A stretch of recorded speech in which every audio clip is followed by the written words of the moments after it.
Assalamualaikum, selamat datang kembali di Guru Gumbel Channel. Tahun 2019 saya berjumpa dengan seorang dari Nepal yang kemudian hubungan kami cukup intensif dan sangat dekat, sedemikian sampai kami masih menjalin diskusi intensif dengan orang itu. Buat baraya subscriber yang lama banget tentu saja mengenal orang yang saya sebut itu. Nah, di salah satu pertemuan awal kami itu ada sesuatu yang membuat saya kaget, di mana dia menunjukkan video di media sosial, khususnya Facebook, tentang betapa rusuhnya Nepal, demonstrasi, korupsi, kekerasan, pelemparan gas air mata, dibalas molotov dan lain sebagainya, keras sekali di sana itu. Nah, yang membuat saya kaget itu sebenarnya bukan itu. Yang membuat saya kaget itu adalah bahwa orang Nepal itu kemudian berkata kepada saya, ini hanya ada di media sosial, di majalah tidak akan ada, di koran tidak akan ada, di televisi mainstream tidak akan ada. Berita seperti ini tidak pernah akan ada. Sebesar apapun demonstrasi di Nepal, sebesar apapun tragedi yang terjadi di Nepal, orang-orang di dunia internasional tidak akan tahu itu. Karena apa? Karena pemerintah memblokir semua informasi agar orang-orang luar tidak bisa melihat Nepal dan orang-orang Nepal tidak bisa berbicara keluar. Dia bilang ini seperti itu. Saya iseng-iseng berhadiah, ngetiklah di Google Nepal. Emang gak ada kerusuhan, gak ada berita apa-apa di sana. Saya ingat saya lihat detik.com tapi berbicara tentang bagaimana Perdana Menteri Nepal begini dan begitu gitu. Saya lihat berita di Okezone, saya lihat di mana-mana enggak ada. Saya ganti kata kuncinya pakai bahasa Inggris. Juga tidak ada. Padahal itu di medsos Facebook khususnya pada waktu itu yang saya lihat itu ramenya luar biasa. Oh, dan inilah yang akhirnya memberikan penjelasan kepada kita, kalau baraya pengen tahu tentang Nepal, jangan lihat di media mainstream. Kalaupun ada berita tentangnya, itu biasanya sudah benar-benar disensor. Bahkan saya berani taruhan, seberapa banyak di antara baraya yang tahu bahwa Nepal itu adalah negara yang dikuasai oleh Partai Komunis. Baraya tahu nggak itu? Nggak tahu kan? Nggak. Kebanyakan di antara kita hanya tahu Nepal tentang pegunungan Himalayanya, tapi tidak tahu hal selain tentang itu. Karena apa? Karena pemerintahan yang begitu berhasil menutup informasi-informasi dari sana keluar. Nah, terkait sekarang terjadi kerusuhan di Nepal, saya akan jelaskan informasi A1 yang tidak akan baraya dapatkan dari media mainstream.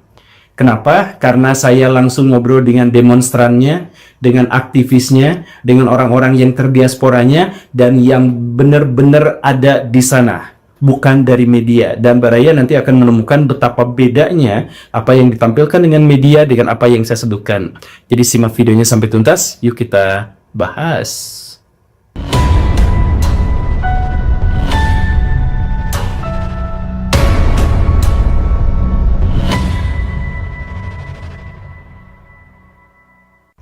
Kita mulai berbicara dari sejarahnya dulu, karena dari sinilah baraya akhirnya akan sadar tentang betapa peliknya, betapa rumitnya, dan betapa nggak enaknya hidup sebagai orang Nepal. Pada tahun 1768, kerajaan Nepal didirikan dengan maharaja yang luar biasa kuat, besar, dan disegani. Pada waktu itu, Nepal ukuran wilayahnya pun sangat-sangat besar. Sekitar 2,5 kali lebih besar daripada Nepal modern, membentang di seluruh pegunungan Himalaya, dan karena itu menjadi pemasok satu-satunya bagi seluruh air yang mengalir ke India.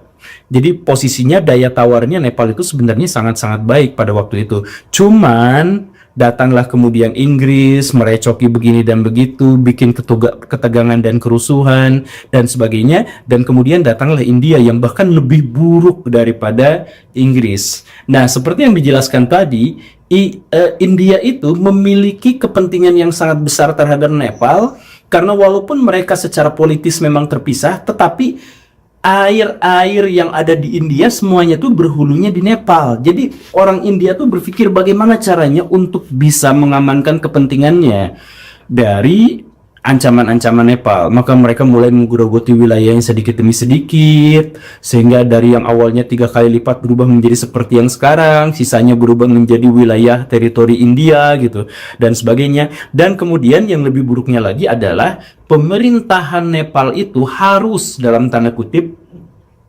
disetujui oleh pemerintahan India. Nah, itulah yang diharapkan India dari Nepal.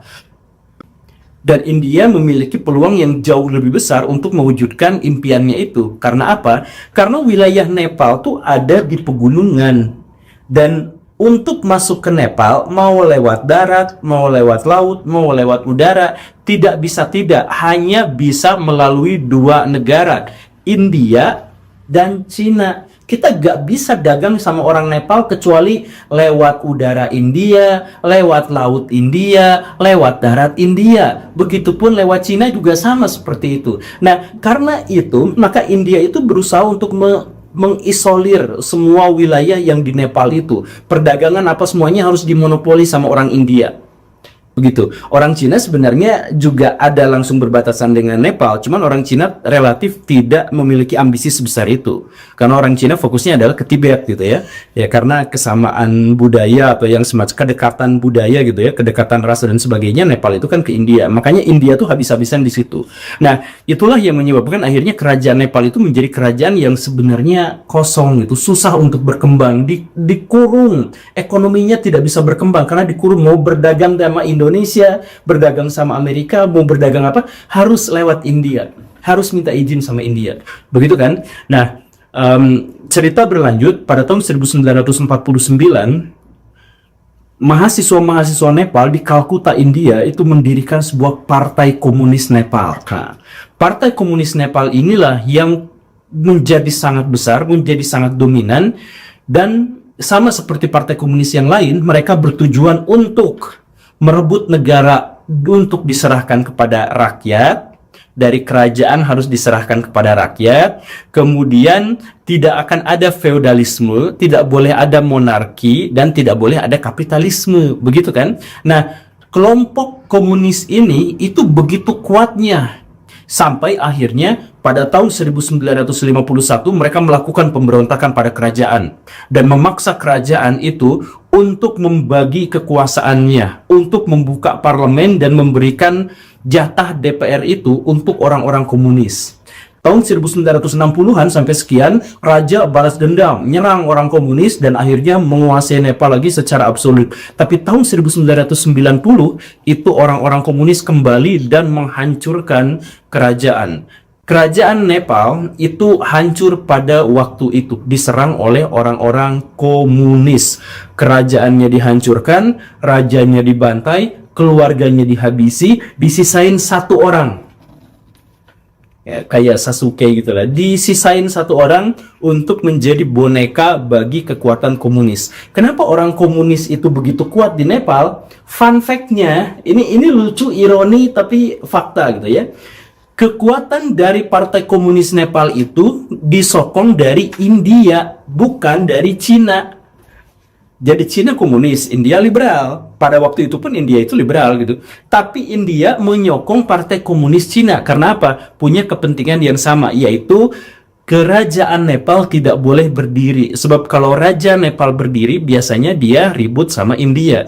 Nah, karena mereka punya sama-sama kepentingan untuk menggulingkan monarki, maka dibiayailah orang-orang komunis itu dan akhirnya berkuasalah di Nepal. Nah, Raja Nepal yang dari keluarganya sisa terakhir itu harus berkhidmat kepada India. Bahkan sampai sekarang, penguasa-penguasa Nepal itu harus dalam tanda kutip diangkat atas seizin India. Sebegitu mengerikannya. Nah, luar biasanya adalah setelah orang-orang komunis itu berhasil menggulingkan kerajaan, kemudian menguasai pemerintahan, komunisnya pecah antara Maois yang radikal dengan Leninis yang cenderung lebih terbuka. Nah, perdebatan di antara mereka akhirnya menghasilkan Partai Komunis Mao dan Partai Komunis Lenin. Nah, 2 ini sekarang menjadi oligarki besar di Nepal. Nah, kita mulai langsung pada cerita yang sekarang ya, yang lagi aktual. Di Nepal sekarang itu ada banyak sekali partai. Di antara partai-partai yang banyak itu ada 3 yang membentuk oligarki besar. Pertama, Partai Kongres Liberal.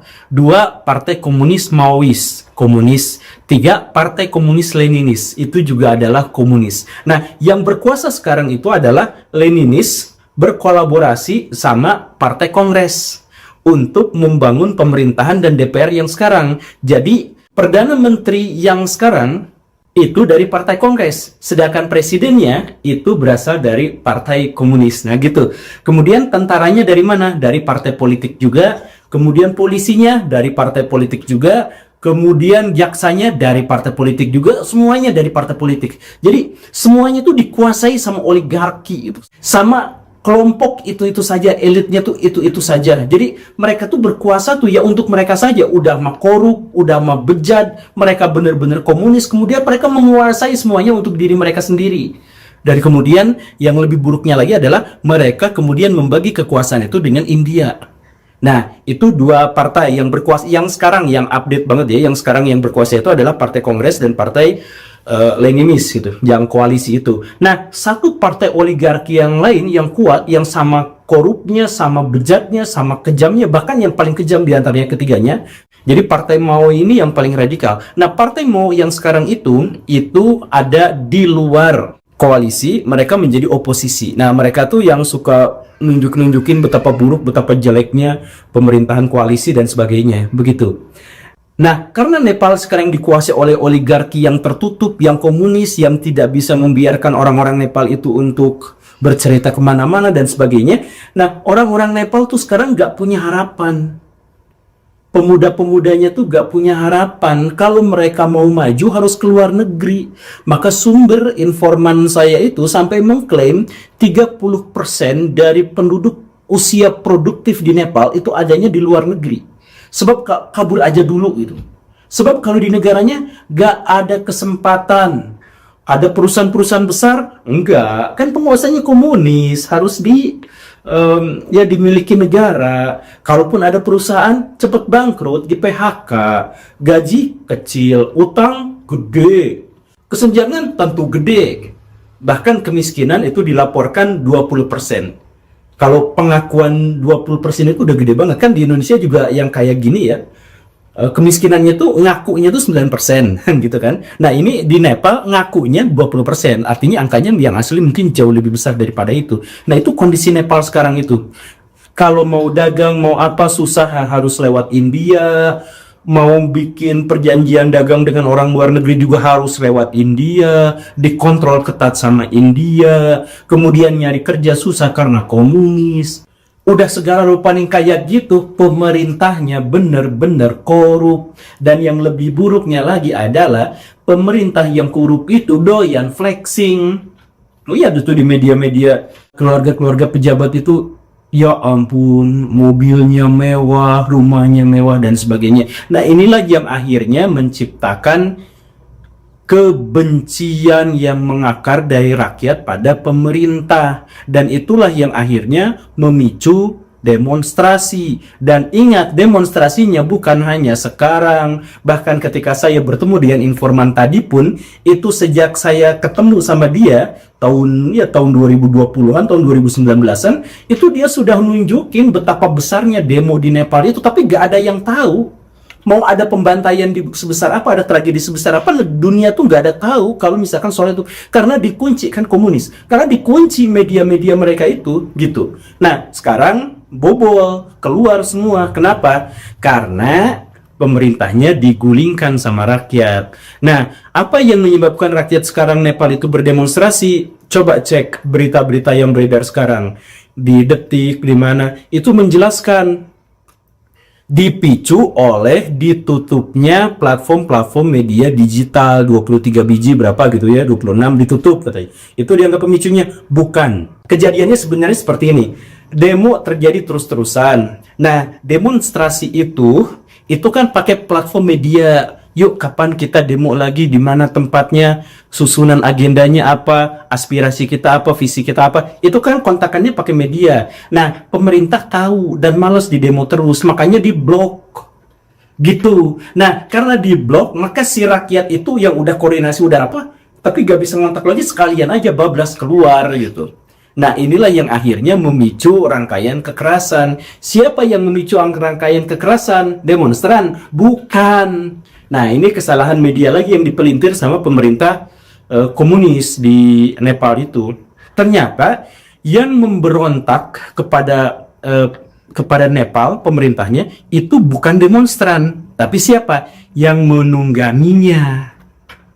Jadi demonstran di sana juga ada terdiri dari banyak faksi, termasuk ada Ferry Irwandinya ala Nepal tuh ada yang seperti itu tuh, yang wah kita ditunggangi, berhenti dulu lah gitu ya, cooling down dulu, itu ada yang seperti itu. Nah, ketika demonstrannya mundur, ditunggangi, nasi penunggang ini yang maju, yang menciptakan kerusakan, kebakaran, kemudian serangan dan penjarahan terhadap rumah-rumah pejabat dan sebagainya. Mereka, siapa mereka?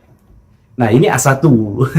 Jadi maksudnya kalau di Indonesia saya tidak sebut namanya, tapi kalau misalkan di sana di Nepal saya berani sebut ya, itu adalah Prachanda Dahal. Nah, dia tuh punya banyak nama banget, tapi dia kita sebut namanya adalah Prachanda Dahal. Siapa dia? Ketua Partai Maois yang oposisi tadi itu.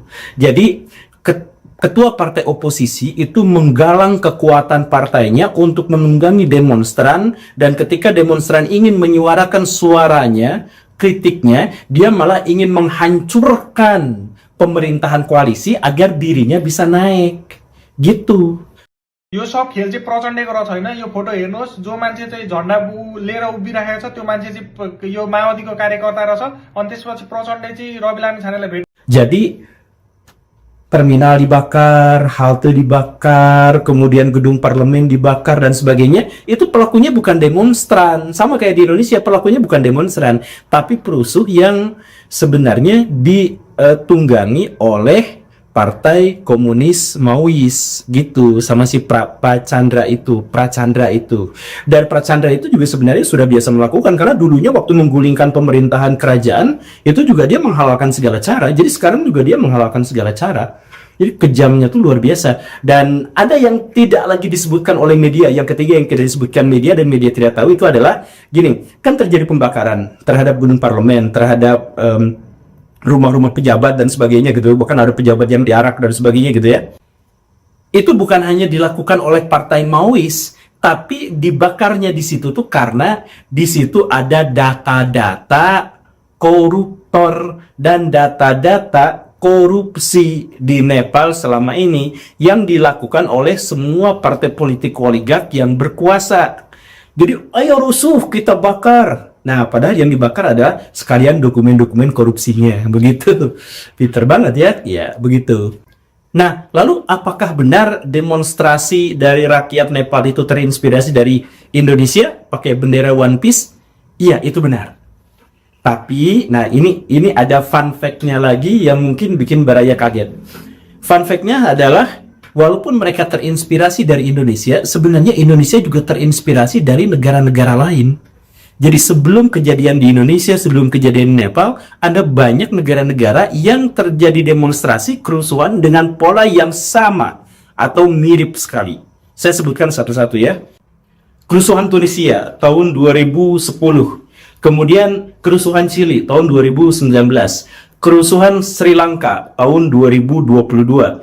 Kemudian ada kerusuhan Iran, Ekuador, kerusuhan Peru, itu semuanya tahun 2022. Kemudian kerusuhan Bangladesh tahun 2024, Indonesia tahun 2025, dan Nepal juga tahun 2025. Sekarang Baraya cek, sekarang Baraya googling, itu mereka semua memiliki kesamaan skema, bahkan pola yang sama. Satu, pemerintah korup, pemerintah flexing, dan rakyat marah gara-gara pemerintah flexing. Itu yang pertama. Kemudian ada yang demo awal itu ada yang meninggal. Satu atau beberapa orang itu ada yang meninggal. Nah, gara-gara ada yang meninggal itu memicu demonstrasi yang bahkan jauh lebih besar lagi. Kemudian yang ketiga itu demonstran ditunggangi.